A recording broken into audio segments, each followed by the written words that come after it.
Coming to you from the World Series about to begin in a day or two. Friday. It is now Wednesday, 3 o'clock. This is Jon Heyman for Bleacher Report. We're going to do our live stream. Got lots of good topics. We're going to hit on the Pujols and on some managerial stuff. Going to talk about that Skubal gap, and it is big. We're going to talk about Kyle Tucker, the number one free agent, Manny, the hitting coach. We've got a ton of great topics, and we're going to start with Giants hire Vitello.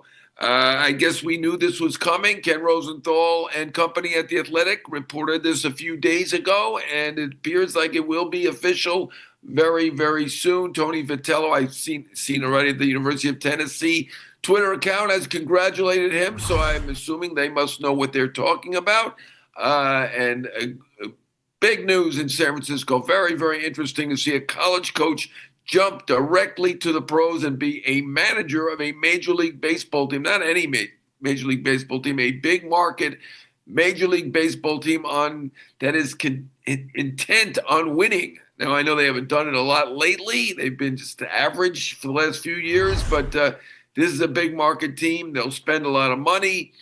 Obviously, he had a big contract with Tennessee, very successful there. Did win a national championship, turned them from, I think they were a doormat from what I understand. I didn't really follow college baseball that closely at that time, but they've certainly become a powerhouse. Gary Crochet, many others. Drew Gilbert, player with the Giants. So he's quite familiar with Tony Vitello, young guy, and certainly Buster Posey is a chance taker, and it is a gamble. No question about that, as he has no major league experience. He's been in the college ranks for a long time. I saw Max Scherzer quoted. Tony Vitello was the pitching coach at Missouri, apparently when Max was there. And again, now chat at me. Go ahead. Any questions, critiques, criticism, anything you want to say. But anyway, very interesting hire by the San Francisco Giants. Tony Vitello, obviously very successful at the University of Tennessee. Everything you hear is big personality. Showman is a word that I heard. Not the most popular college coach, but that probably comes with the territory. Obviously won a lot of games, won a lot of recruits. So those circumstances will not always lend to popularity. So that doesn't matter. He's obviously a very successful coach, but it is a very, very interesting hire. And I think it's fair to say that it is a gamble. I mean, does not have any major league experience. He was a college player. He's been a longtime college coach. He's been at Tennessee 8 years, where he's built a rep as a big, big winner. I mean, Garrett Crochet, obviously a huge star, but he's had many, many players drafted. Did win the championship in 2024. So very, very interesting hire by the Giants. They'd had kind of an old hat there.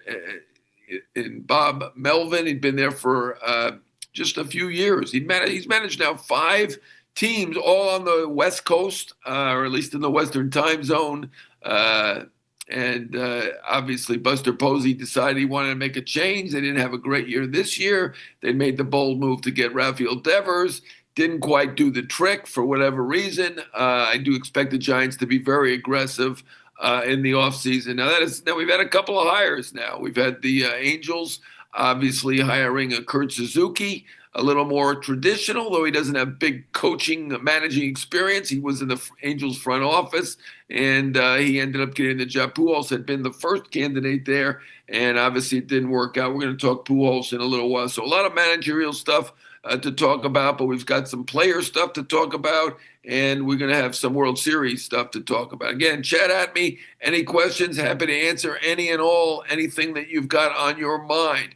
Dodgers in on Tucker. I believe they will be.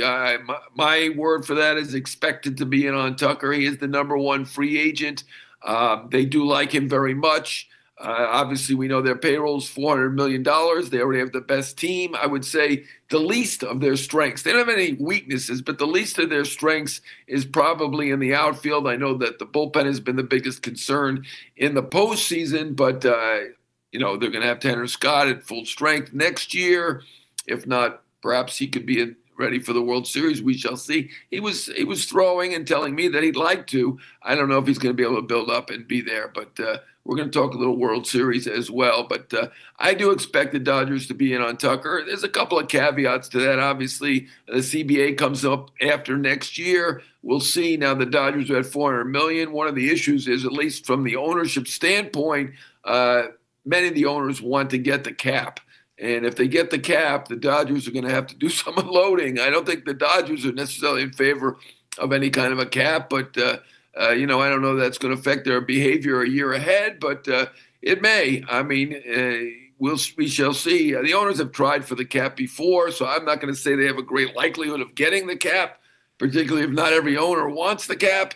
And we know the union has been dead set against it. They'll probably figure out some other kind of compromise and work it out with the luxury tax like they have now, maybe a different luxury tax, but I'm just speculating that's a year in advance. Could that affect how the Dodgers pursue things? Possibly. Jays Tucker, question mark. I think any big market team could go for Tucker. I would not be shocked. What am I hearing about the Astros? Look, I heard they like Pete Alonso. I know that they had signed Walker, and Walker did better in the last couple months. For whatever reason, they do like Pete Alonso. Obviously, one of them could do some DHing if they can get Alvarez in the outfield and healthy. Maybe that could work out with both of them. I'm not sure, but that's one thing I'd heard with the Astros. Tucker, Giants in on Tucker. Yeah, I think I see the Giants, the Red Sox, potentially the Mets for Tucker, but the Dodgers to me make a lot of sense. There's no way LA gets Murakami and Tucker, is there? I'm not sure that they're going to be in on Murakami. I think they like Max Muncy. And obviously they have a first baseman who's spectacular in Freeman for a few more years. I'm hearing Ohtani is on a plane to Toronto. Very funny. All right. Yes, they're all on a plane to Toronto. Log jams at several positions. Anything on the Twins? We're going to talk a little more Twins later, but I've heard that James Rowson and Derek Shelton are trending nicely in the managerial derby. They've interviewed many, many, many people. Scott Service is another one they interviewed. Nick Punto, I like very much. They interviewed him as well. I like their list. I think the Twins are doing a nice job. After that, we're going to have to see what they do. They're obviously in a rebuilding phase, so we're not going to be talking about any exciting free agents like Tucker when we're talking Twins. The Dodgers, to me, make perfect sense as long as the CBA and concerns about the cap don't get in the way, because they do like him very much. They did go for $600 million for Soto, finished fifth, dropped out. They were a finalist, but they ended up dropping out at $600 million, about $600 million deferred. So could Tucker get $400 million deferred? I mean, he's not Soto, but he is an outstanding all-around player. Maybe. We'll see. Boone getting fired, question mark? No. I mean, maybe that's wishful thinking. That's not happening. They've already had their press conference. So, I mean, I know it's happened before where teams have said guy's staying and then they make a change, but he just got a 2-year extension for next year and the year after. So that is not happening. Anything on the Phillies, question mark? I think Castellanos is going to be traded. Obviously they got to figure out the hitting and they got to figure out the bullpen. Solid team, excellent rotation. I'm hearing good things about Wheeler and his ability to come back. Mets want to improve the defense. I think they made that clear. So I am not feeling right now that Alonso's that likely to come back. Anyway, Dodgers in on Tucker. Yes, I think the Giants are another team that's very, very logical for Tucker. I could see the Red Sox, even though they have the logjam in the outfield, they could end up trading Jarren Duran or somebody else. Maybe the Phillies in on Tucker, potentially. It's got to be a big market team. When I rule out the Jays, I don't see them going in that direction for that kind of money. They've already got their big guy, $500 million, Vlad Guerrero, and that worked out very, very nicely. Although if they'd done it 2 years earlier, they might have got it for $350 million. Maybe. I don't know. Yankees in on Tucker. A good question. I don't think so. We shall see. I mean, I think they'll call on everybody, and you might see a headline that they made the call and whatever. They want Bellinger. If that can work out, they'll bring him back. He fit in nicely. Left-handed bat. I mean, they're kind of similar type players, but the one thing that Bellinger provides that Tucker doesn't is two things, actually. Center field and first base. I'll throw in a third thing, no qualifying offer. Tucker will have a qualifying offer that could affect him a little bit, not that much, because he's a big star. He is the number one free agent, but in many respects, Bellinger had a better year. He was fantastic defensively, very, very good offensively. He was great. He posted. I think that's one question the Yankees might have on Tucker is, does he post to the degree that Bellinger does? I think the Yankees also, at least some people with the Yankees, do like Alonso. They have that first base open. Would they go for another big right-handed bat? I'm not positive on that one. I know there's some light there for Alonso. Certainly Hal Steinbrenner is a guy who does like him. They're both Gators. Not just from Florida, went to Florida. Hal went there as a graduate student. Pete was a ball player and a student. How likely Belly goes back to LA instead of Tucker? Is he cheaper? Yeah, I think Belly's going to be cheaper. He's a little younger, and he hasn't been as consistent offensively as Tucker. And, Tucker's generally graded higher, although to me, Bellinger had just as good a year. If you look at the WAR, I think Bellinger was actually higher. Akamoto to the Yankees. Can't rule it out. Not sure exactly what they're thinking on third base. I have heard Akamoto is more likely to stick at third base than Murakami. Better bat to ball skills, but Murakami is that big slugger. Boston in on Murakami. I could see that absolutely. Third base is going to be a while because we know Bregman is going to opt out. We'll see what happens there. I felt that Boston was the perfect spot for Bregman. I think ultimately they probably do figure that out. All right, so Dodgers in on Tucker. They like him very much. They've got the money saved over from Soto. They go for all the best. This shouldn't shock anyone. The one caveat being a year from now, you've got the CBA situation, the cap situation. Right now, they're at $400 million. If they do get a cap, are they going to be able to invest all this money? What are they going to do with all these guys who are, have their payroll up over $400 million? If they sign Tucker or somebody of that ilk, it will end up being over $400 million. And while I'm on Dodgers and on Tucker, let's talk a little World Series. Obviously the Dodgers are the big favorite. I picked the Dodgers now and at the beginning of the year. I'm not going to rule out the Jays. I've seen too many of these World Series where the upset team, the underdog team, has ended up winning. The Dodgers in '88, the Reds in '90, but it happens very frequently. Look, over 162 games, the Jays outplayed the Dodgers. They won four more games? They won more games. Obviously, that's why I'm here in Toronto and the Toronto hotel room, and that's because they have the home field advantage. And it's not just because of the home field advantage that I think Toronto's got a shot. I know they're somewhat similar to Milwaukee in terms of putting the ball in play. Obviously in terms of talent, they're outmanned, as everybody is outmanned by the Dodgers. But Toronto's a very together team. They play the game right. They play the game well. Not that the Dodgers don't. I just feel like they've got a shot here. And I've seen this happen too often. We're a hot team, a talented team, but maybe not as overwhelmingly talented as the favored team, plays a great series. We saw that with St. Louis Detroit one year. It is very, very frequent that an underdog ends up winning the World Series. 7 games is not a lot. It's still a short series. I know it's more than 5 or 3 or certainly 1, but I do believe anything can happen. Yasavich is a guy they haven't seen. Gausman has been very clutch. Hoffman is now very hot in the bullpen. Varland is strong. Obviously, Guerrero is a terrific superstar. Bo Bichette will be back. Give him a little extra push offensively. They got guys who are hitting, too. Clement, Lucas, obviously Guerrero. I do feel like the Jays have a legitimate shot at this. That said, am I going to pick the Jays? I'm not, because I'm not going to go out on that limb, but I think so.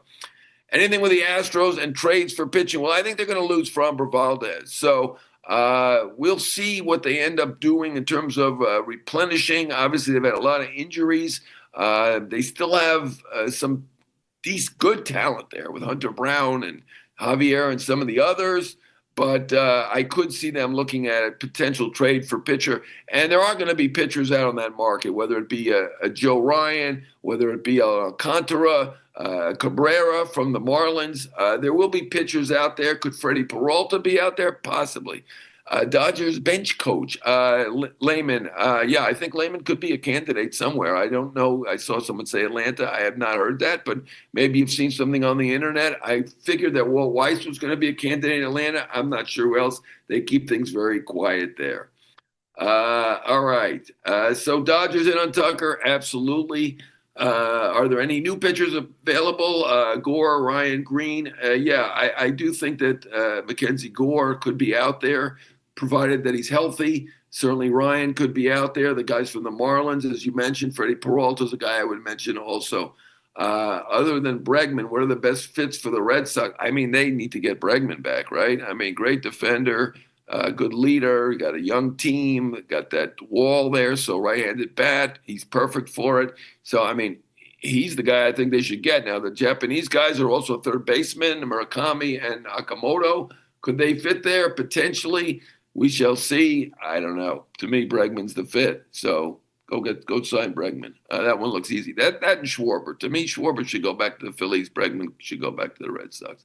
All right, Tigers, Skubal, gap. Yes, huge, enormous. I've been talking about this ever since I first wrote about it. I think everybody in Detroit and a lot of other people are talking about it too. It's a historic gap. They offered him, 11 and a half months ago, almost a year ago. They made him an offer, and it was lower than the Crochet deal with Boston. And Crochet had one good year, and he signed for $170 million. And believe me, Boston is not regretting that signing. That was a great signing by the Red Sox, great idea by them. The Tigers had offered less than that. Am I sure exactly what the price was? I'm not. Is it 150? Is it 130? All I know is a record deal for a Tigers pitcher. I'm not sure what that means, but it doesn't mean that it was higher than a Crochet, because it wasn't. So if we're talking it was 150 range, it's probably got a $250 million gap, right? Because you got to figure that Skubal's got to be looking for $400 million. Did he name a price? No, he's not going to be naming a price. And he's certainly not going to name a price when he doesn't have an offer that he thinks he could even consider. So I do think that the $324 million by Cole will give you a gauge. Skubal or Ryan to the Red Sox. I don't think Skubal's going to be traded. I'm glad you brought that up, because I just don't see how you trade him. I know that pitchers getting closer to free agency are occasionally traded, but do you get really the value or even close to the value for 1 year to go? And you're not going to be able to re-sign him right away, right? That would be a shocker if he was traded and he signed right away. I mean, Crochet was a different situation. He's going to a big market team. He had never made huge bucks other than his signing bonus at the University of Tennessee. He'd been injured a lot. Skubal is not injured. I give Detroit credit. They've done a great job with him. They limit the pitches. They do a really, really nice job there. I give Detroit credit, but if they trade him, that I think would be a mistake. I'll give them the opposite of credit there if they do trade Skubal, because I'm not seeing how you get a ton for him. Obviously, we know Burns was traded with a year to go. There have been big pitchers traded with a year to go. I think Cole 2 years to go. Was Greinke a year or two? Greinke was the one good one where he was not going to be able to sign with the Royals. And he was traded to the Brewers, and they got Kane and Alcides Escobar, and they built a championship team out of that. That was the one good one. Skubal, Mets, realistic, sure, as a free agent, but I'm just not seeing why Detroit would trade Skubal. They haven't said one way or another what they're going to do. I don't see them signing Astros and Bregman. They already brought Correa back, and he's playing third base, so I don't see that one happening. I don't like to rule anything out. Excuse me, I just want to check that, make sure there's no big trades or anything going on. All right. So nothing yet. All right. Let's see. Okay. All right. So Tigers, Skubal, gap. It's big. It's very big. If it's not exactly $250 million, it's in that range. I don't see them making that up. I don't see a deal happening anytime soon with Detroit. Obviously a trade is one option. I don't think it's the preferable option. I think the better option is to play it out with him as the best pitcher in baseball and try to win again. Detroit's got a good team. Go for it. I mean, look, Burns was traded and you got back Ortiz and Hall. Now Skubal might be a little bit better than Burns, but would you make that trade? Even if you get a third piece or a little bit better, Skubal? I don't see it. So I'm not seeing that happen now. Tigers are in win now mode. They don't trade Skubal. I'm with you, Gary. I am absolutely with you. All right, interest in Pujols. We're going to go over some managerial stuff right now on that. Pujols, I think, is getting an interview with the Padres. Is he a favorite there? It's not like the Angels. You know, the Angels kind of laid it out there that they wanted him. They talked some parameters. They talked coaches. They talked a little bit about the resources / payroll, and didn't work out. So then they moved on, and Kurt Suzuki is their choice. I like Kurt Suzuki. Could be a good one. Anytime you got a first-year manager, it is a gamble, though. So we shall see there. San Diego, I think, A.J. Preller wanted Ryan Flaherty last time, right? He'd been a coach with the Padres. He's the bench coach this year with the Cubs. Seems to be ready at this point. I think he should get a job somewhere, whether it's in Baltimore. Although the Padres, Scott Service, who's been working as a scout for them and was previously the manager of the Mariners, has been interviewing in Baltimore and is a possibility there. Joe Ryan traded to the Red Sox, question mark. They were the one team that was apparently most aggressive for him last time. They just ran out of time. So, I think that's not out of the question. I could see that. So anyway, Scott Service interviewed in Minnesota. I think he's more likely to go to Baltimore if he does get one of these two jobs. I do think that Rouson and Shelton have been trending well with the Twins, as I said. I like Nick Punto. I like what the Twins are doing. I think they're going to find a fine manager, whoever they hire. I personally like Rouson. I think he did a great job with the Twins coaching there, did a great job with the Yankees. He's been big market, small market. I'd say this guy's ready. I'm going to endorse him. I think he'd be a good choice for the Twins. But I'm a Dodger fan, but I didn't catch the rest of it. I got to take Evelyn Wood's speed reading. I'm a little behind. You can redo that one if you want. So interest in Pujols. Didn't work out with the Angels. Look, he's not a desperate guy. He doesn't need the money. Doesn't need the job. He's got the WBC job. He'd probably have opportunities next year, if not this year. Obviously, there are a lot of openings this year, so this is probably the best year to look for a job. But if it doesn't work out, he'll be fine. He's probably got a few dollars in the bank. He did okay as a ball player, signed a $250 million contract with those same Angels, and he's actually working for them as a consultant. That'd be weird, though, to be interviewing for the manager job, and he's a consultant, and it doesn't work out. It happens. Anyway, they hired Kurt Suzuki. Pujols' best chance now is the Padres. We shall see on that one. How would you feel about Houston and Gore? I could see that. I wouldn't be shocked if Gore is traded. I think part of the reason Gore was not traded, and he should be traded, because the Nats are not about to win yet. And he's only got 2 years to go before free agency, is because they had an interim GM. Now they have Paul Tudoni from the Red Sox, so they have a full-time GM. And if he's healthy, they should trade him. All right, so what else do we have on the managerial front? In San Diego, I think A.J. Ellis is a possibility as well, although I'm going to say Flaherty at this moment might be the favorite. Baltimore, I'm hearing Service a little bit. The Twins, I'm hearing Rouson a bit. We shall see. Not slam dunks like Vitello apparently is. I don't think they've announced it as of yet. It's now 3:22 as we talk here on the East Coast. And go ahead and keep chatting at me. Trucker, I don't know if you did that on purpose, staying with the Cubs. I've had some misprints myself. They're going to talk to him. I don't see that working out. Look, the highest they've signed anyone for is $184 million. Hayward got that. Dansby Swanson got $177 million. This is a guy we were talking and speculating at $500 million. I don't think he's going to get there, but is he going to get $400? Certainly at least $300 million, I would say, for Tucker.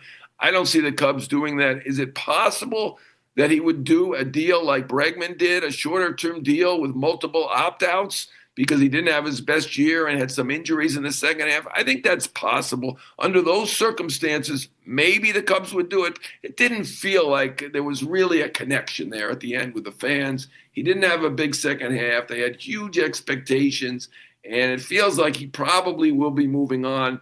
And they do have a replacement, right? Owen Casey is there to replace him, so I could see that as well. So I'm going to say Tucker more likely for the Dodgers, Giants, or some other big market team, whether it be Boston or Philly. I could see either one of them. And now let's see, what do we got? Milwaukee eager to trade Williams. That came from a short story that I did where I think some people in Milwaukee considered addition by subtraction that they traded Williams. And certainly addition by addition on Caleb Durbin. He has been fantastic for them. He actually had a good playoff even against the Dodgers, but no other Brewer really hit. Could you see the Astros targeting Tucker? A left-handed bat, they had him. If he does that short-term deal, maybe. They don't like those big long-term deals. They took Correa back when half that deal was done at a different price. Some of it was paid by the Twins. So never say never, but I wouldn't say that's the most likely. Bregman, I think going back to Boston is the most likely. If not, certainly could see Detroit. That was a team that was in on him before. I don't think the Cubs. Shaw did okay. Maybe they see something there that he's going to progress. He was not bad. Anyway, Milwaukee eager to trade Williams. They were. I do believe that at a 1.81 ERA there, but there was some negativity around that situation in Milwaukee. They thought that he was a tough personality, and they brought in Caleb Durbin, who was just a bon vivant in the clubhouse, terrific young guy. Happy guy, and Williams obviously very talented. He had a couple other issues that happened there. He broke his hand on the eve of a playoffs in 2021 when they were going to play his hometown Cardinals. Didn't do it on purpose, obviously. He was very upset that he did do it and very disappointed. He is a competitor. There's no question about that, but that was a negative, and certainly the home run that he gave up to Alonso, that's not a positive, not that he did that on purpose. Likely it Mets pay a big ace in free agency if trade is too much. Look, this has been the MO of David Stearns, not only in Milwaukee, he brought here to New York for his first 2 years, that he did not go big for pitchers. Now, is that only because the owner wanted to spend money on Soto and Alonso and that left a little bit less money for the pitchers? No, I don't think so. I think he liked the idea of getting pitchers on a short-term deal. He doesn't like the idea of these huge, long deals for ace pitchers. I can understand that. It certainly worked. The first year, Severino and Minaya were fantastic at their prices. This year it did not work. Montas was obviously a disaster, did not pitch well. Then first he got hurt, then he didn't pitch well, then he got hurt again. So that didn't work. Minaya was not very good, obviously in his second year, so that didn't work. So these signings, these mid-rung signings, didn't work. Is that going to make him change his whole way that he operates? I kind of doubt it. They didn't play for Snell. They didn't play for Burns. They didn't play for Fried. Didn't do anything for them. So I don't know that they're going to do that. Milwaukee eager to try. Okay, and Milwaukee, I do think they do things their own way in Milwaukee. And Stearns was in Milwaukee, so we tie that in a little bit there. Braves manager updates. All I know is Walt Weiss is a candidate. Beyond that, they do a good job keeping things quiet. So I can't tell you anything more than that. Milwaukee eager to trade Williams. I do like the idea of Lehman, the bench coach of the Dodgers, and Alex Anthopoulos was in L.A. Maybe he has a connection there.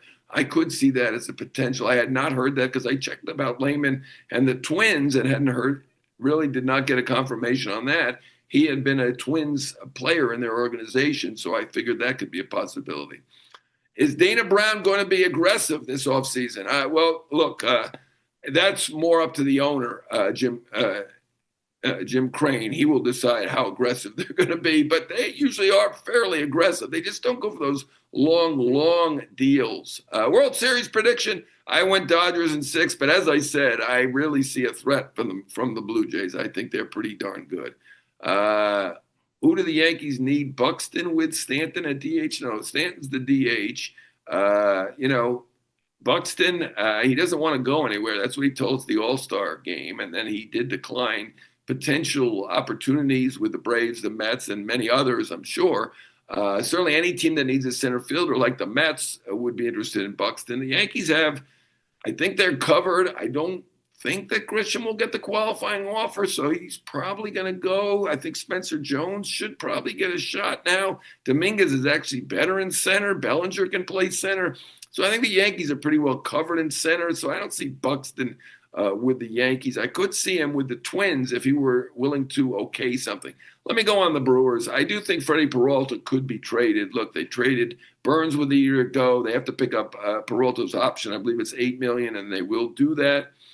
I can see a payback on Springer. Are we talking about because he beat them in 2017 as the World Series MVP, or it was just that Houston beat them, and later we found out that they had a little issue with the trash cans, the trash throws, whatever you want to call them. Look, I think that's a long time ago. I doubt they would have signed Springer. They didn't sign Springer.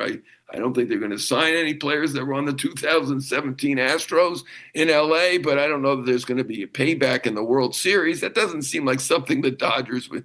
That's not very Dodger-like. I'll just say that. They're going to try to avoid him beating them because he is a great clutch player, as we just saw.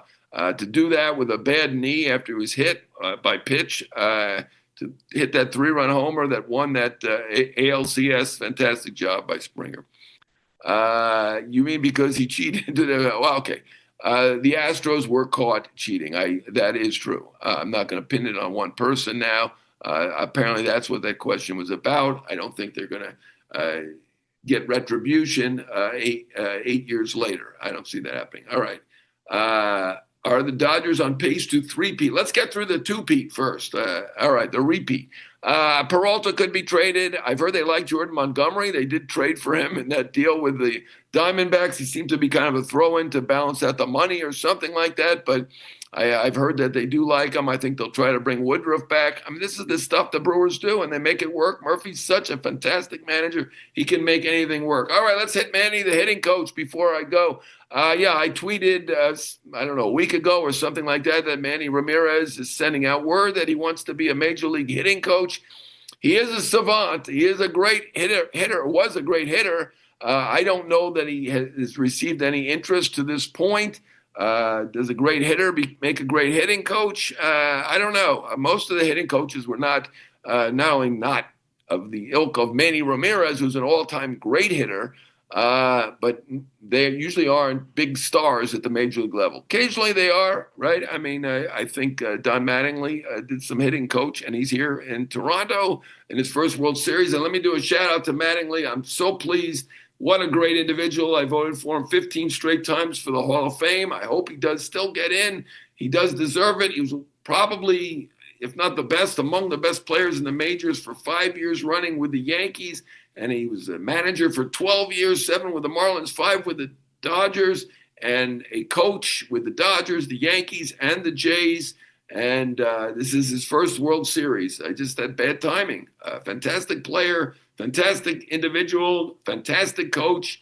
And so I went more on Mattingly, the coach, than Manny. But Manny, it is interesting. One thing I did hear is that his resume had been handed down to a general manager. Does Manny Ramirez need a resume? I think that was odd, right? Funny. What resume? 555 home runs, 312 lifetime batting average. That's his resume. That's a pretty good resume. We'll see if he gets that job. Anyway, that tweet got like 1,000 retweets. People are interested and they still love Manny. Anyway, we love baseball. We love the World Series. It's coming on Friday. Should be a great series. I am picking the Dodgers in 6. I had them at the beginning of the year over the Red Sox. Obviously, that part of it's not coming true, but I'm not going to go away from the team I picked originally. But I do think the Jays have a legit shot. They're a very together team. They put the ball in play. They do a lot of things well. Their bullpen is coming together now. Certainly have a shot. Dodgers are the best team on paper and the most talented team, and they just swept a team that won 97 games. So they're rightfully the favorite, basically a 2-1 favorite, something like that.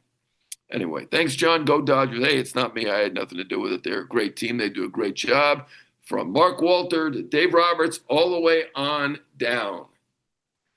It is my pleasure to do this for Bleacher Report. I will be back at you next Wednesday. Jon Heyman signing off.